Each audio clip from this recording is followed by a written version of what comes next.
ধন্যবাদ আমাকে সুযোগ করে দেওয়ার জন্য এবং আমার সামনে উপস্থিত সকলকে জানাই আন্তরিক শুভেচ্ছা। সহজ কথা বলতে আমি চাই যে সহজ কথা যায় না বলা অতি সহজে।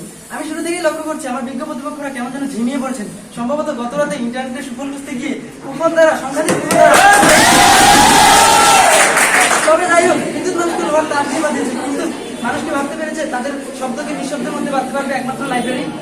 আমার শিক্ষক প্রতিপক্ষকে বলতে চাই, আপনার অস্ত্র প্রয়োজন, লাইব্রেরিতে চলে যান। পৃথিবীর সেরা অস্ত্রগুলো আপনি লাইব্রেরিতে পাবেন। তাই তো লাইব্রেরিকে বলা হয়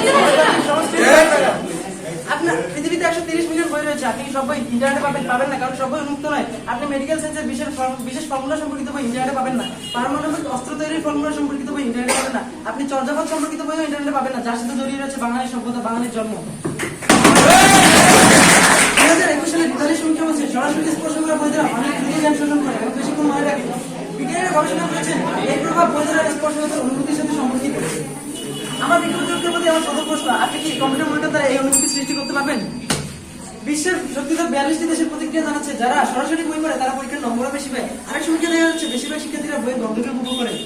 আপনার শারীরিক অসুস্থতা, আপনি হাসপাতালে চলে যান, কিন্তু আপনার মানসিক অসুখ আপনি দ্রুত বিলম্ব না করে দ্রুত বাড়িতে চলে যান। কেউ কি কখনো ভেবেছে মানুষ অতিরিক্ত বর্তমানে বন্দী করবে? তার একমাত্র সম্ভব হয়েছে লাইব্রেরি দ্বারা। তাই তো লাইব্রেরিকে বলা হয় জনগণের বিশ্ববিদ্যালয়। আরো বলা হয়ে থাকে যার বাড়িতে একটি লাইব্রেরি আছে তার একটি পুরো সাম্রাজ্য রয়েছে। সম্প্রতি নিউ ইয়র্ক টাইমস জানাচ্ছে একটি বলে দেখা গেছে পৃথিবীতে লাইব্রেরিতে পছন্দ করে 73% মানুষ, মাত্র 19% মানুষ ইন্টারনেট পছন্দ করেছে, বাকি 1% মানুষ ঢুকে চায়। আমার বিজ্ঞ প্রতিপক্ষের প্রতি আমার দ্বিতীয় প্রশ্ন, যুগে যুগে ইতিহাসে ঘটে যাওয়া বড় বড় সব যুদ্ধে বিজয়ীরা পরাজিত লাইব্রেরিকে কেন ধ্বংস করেছেন? আশা করি এর উত্তর দিয়ে যাবে।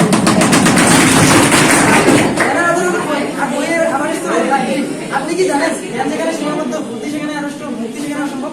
অর্থাৎ আপনার জ্ঞানের সীমানাকে প্রসারিত করতে, বুদ্ধিকে সুজাগ্রত করতে প্রয়োজন সঠিক জ্ঞান অর্জন, আর এর একমাত্র মাধ্যম হলো লাইব্রেরিতে জ্ঞান অর্জন। সবাই তো মিলবে মুক্তি।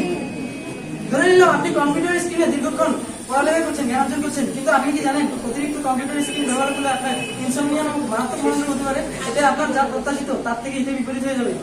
আমার বিজ্ঞ প্রতিপক্ষের উদ্দেশ্যে বলতে চাই, আমাদের নবীজি, প্রিয় নবীজি শুধু চীনে গিয়েও জ্ঞান অর্জনের আহ্বান জানিয়েছেন, আর আপনি সামান্য লাইব্রেরিতে আসতে নিয়ে যাচ্ছেন। আমরা চাই না বাঙালির ইতিহাস দস্তকেতে দ্বিতীয় পাতাতেই লেখা থাক। তাই তো এই অভিশাপ থেকে মুক্তি হওয়ার জন্য প্রয়োজন আমাদের লাইব্রেরি। কেননা লাইব্রেরি থেকে হচ্ছে যুগান্তরের যথেষ্ট উত্থান। তাই তো প্রমোদ চৌধুরী বলে গিয়েছিলেন এদেশের লাইব্রেরির সাথে হাসপাতালের চাইতে কিছু কম নয় এবং স্কুল কলেজের চাইতে কিছু বেশি। আমার বিজ্ঞ প্রতিপক্ষের মধ্যে আমার সর্বশেষ প্রশ্ন, আপনি তো চাইলেই কম্পিউটার মনিটরে নিজে রেজিস্ট্রেশন করে আপনার ইন্টারমিডিয়েট কোর্স ঘরে বসে সম্পন্ন করতে পারতেন, তবে আপনারা আজ কলেজে কেন?